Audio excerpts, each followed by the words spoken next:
welcome back to my channel. Today's video is going to be kind of a combination video of sorts.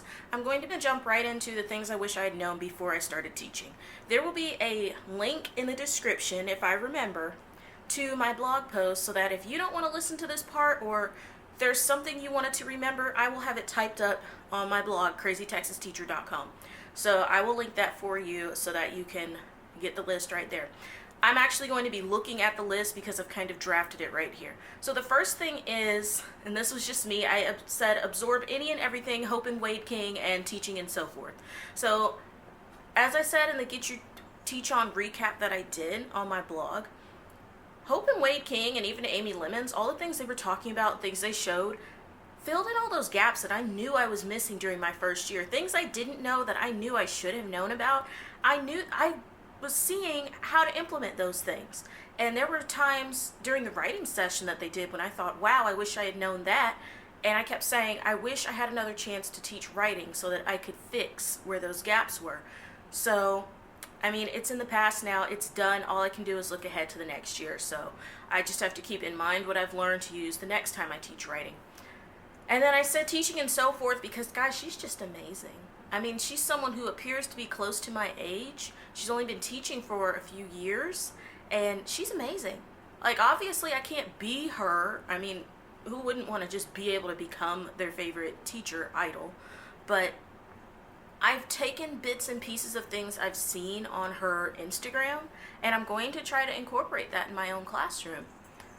Though, I mean, I know our school isn't a mini RCA academy like hers, but I can try to implement some of the things that she's done, just like I can try to implement some of the things that I learned from Hope and Wade King and Amy Lemons.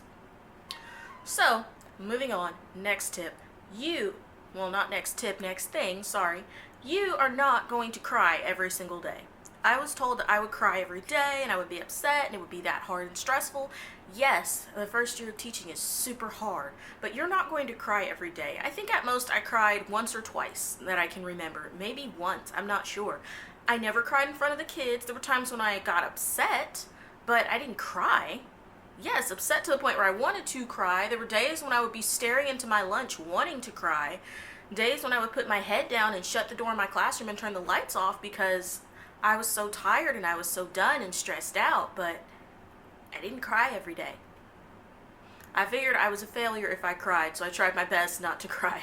That was what I told myself. If you cry, you failed. So, next thing is get to know your team. I am very blessed to be working with an amazing third grade team, and there were days when my mentor was busy or I couldn't find her. So it was nice to be able to walk right next door to one of my team teachers. My other team teacher is clear around the corner, so if I couldn't find the teacher next door, I went clear around the corner. Or across the hall, there's another third grade teacher who, they're all treasure troves of knowledge because they've all been there for a long time. And, you know, no matter how silly I felt asking a question, I just asked them. It got to the point where instead of fluffing the text message or the email with information that didn't need to be there in an attempt to sound less stupid, I just asked the question, hey, what time is this?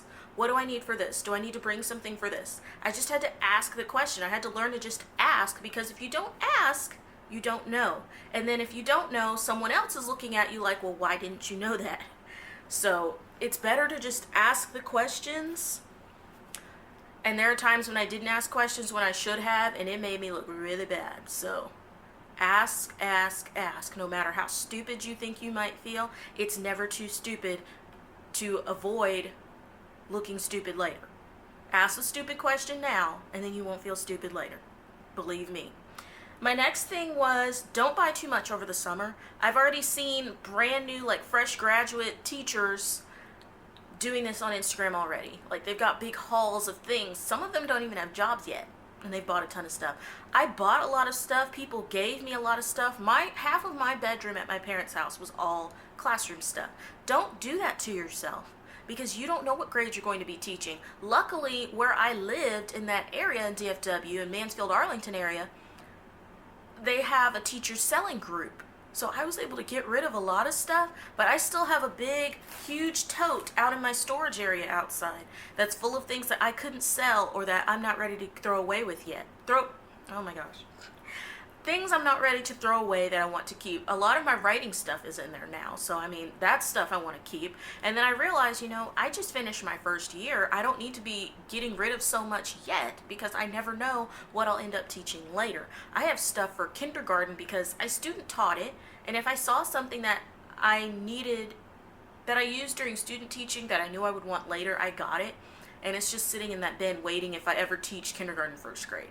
Stuff like that. But then there's also things that are so old that I'm pretty sure that those teachers gave me that stuff because it's so old and they didn't know what else to do with it. So now it's sitting in my bin out there because I can't get rid of it. I would feel guilty throwing it away. Because there will always be that time when you think, man, I should have kept that. But some of this stuff that I have, I'm thinking, no one's going to want that. I don't even want it. So, keep that in mind. Yes, the Target dollar spot stuff is cute, but try to be patient and wait until you know what you're teaching before you go buying it. Like, there's stuff that's universal, like caddies and certain posters and pencils. But be very careful with those pencils from the dollar spot because I nearly killed my pencil sharpener with those. So keep that in mind. My last bit of knowledge that I want to share is that you don't have to take every bit of advice that you get, and you should never feel guilty for it. Any of the things that I've said I wish I had known could probably be things that you already knew or that you don't care to know about. You don't have to take what I say and use it. You don't have to go follow a teacher that you are inspired by. I can't talk today, I don't know why. You don't have to go and follow a teacher and try to copy everything that they do. You don't have to do what I did and go follow Hope and Wade King and teaching and so forth and try to copy everything they do. You don't have to do any of the stuff that I said I wish I knew because it's my journey and that's what I wish I knew. And things that I want to focus on in my second year is this list here.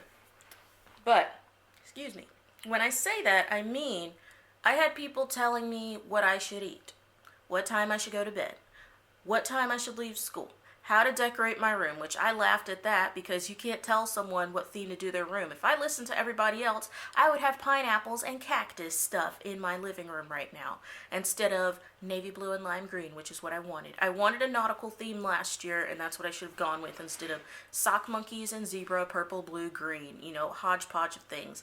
Because yes, by the end of the year, I liked how my room was looking, but I wish I had started out with something that I really liked. So I don't want to go with what everybody else is doing or what someone's telling me to do or what I would think someone else would like seeing. It needs to be what you like because at the end of the day, you're the one spending the most time in that room. So you need to like how it looks. So I knew what I wanted in my classroom. Like, I got to see my classroom around June. Yes, because I went the last week of school. I saw it twice in June because I went back in late June and painted my cabinets because they were horrible. If I can figure out how to log into the blog account that post is in, I'm going to repost that because those cabinets were horrible. Awful, and I'm glad I repainted them.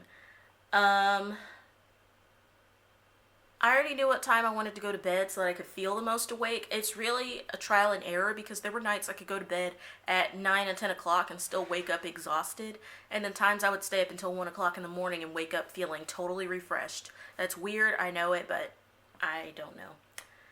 But I left school when I wanted to. There were days when I was still living with my parents that I didn't leave school until 5 and 6 o'clock. That's rush hour. If it was 5 o'clock and I was still at school, I went ahead and just stayed until 6 o'clock because then the traffic would be clear because either way, I could be sitting in traffic for an hour or I could get more work done for an hour. So I opted to get more work done for an hour. Once I moved out, I got into a bad habit of staying until 6 o'clock just because I knew I only lived 10 minutes away rather than 30 minutes to an hour. So you have to find that balance that works for you. By the end of the school year, when I had less stuff to grade, I was leaving before 3:30. We get out at 3 o'clock. Teachers are done at 3:10. There were times when I was staying until 4, 4:30, almost 5 o'clock after 5, leaving when the after school kids leave. So I was trying not to do that. I tried to be like my teen teacher next door. Soon as her kids were gone, she got her stuff and she left. Because that is a teacher who understands there's always work to do. There's always time to do it. There's no use in staying there all day. She had a husband to get home to. And I applaud her for that. I wish I could just get my stuff and go. And I tried to do that a lot of days. Like computer lab day, My kids cleaned up the room, we packed up, went to the computer lab after I went over what we were doing. I had a clean classroom. Once my kids were gone, I could leave. But that was my one day a week that I could leave right after school. And some days that was the day I needed to stay, so that kind of stunk. But this year, I am going to try to get to a goal of not just having my computer lab day as my leave early day, but every day I leave. Like, the way my schedule is set up now, my conference period is not first thing in the morning like it was this first year. Which, for me, I feel like that kind of was bad for me, because if I didn't get my copies done the week before, that's when I would do them, was that Monday, and I would get stuck behind other people at the copier, which stunk, but that was on me, because there was a time when I was planning 2 weeks ahead, which I think is very important. Plan 2 weeks ahead, have your copies done 2 weeks ahead. That way, when you're in that week, you're copying for 2 weeks in advance, not trying to get your copies done that you need that day. But the way my planning period is now, I won't be able to do that, because my planning period is pretty much in the middle of the day towards the end of the day now. So I'll be grading papers during that planning period. That way, when I get home, I don't have to worry about grading. I can actually relax in the evenings.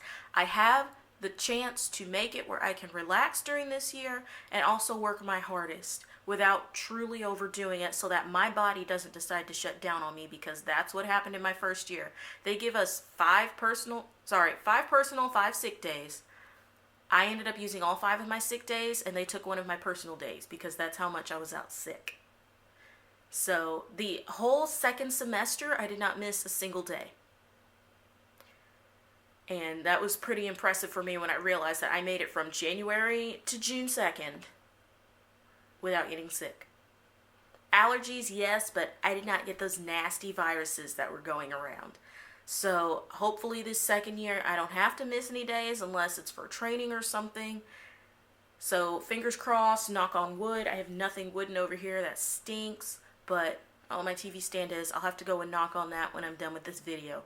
But those are the things I wish I had known before I started teaching. I'm sure there's many more that I'm forgetting, but that's just a good start. So on that note, if you like this video, please give it a thumbs up. If you didn't like it, just tell me straight up what you didn't like about it. Or don't say anything at all. Because sometimes when I see thumbs down on my video, I always wonder, well, what didn't they like, so I can change it for next time.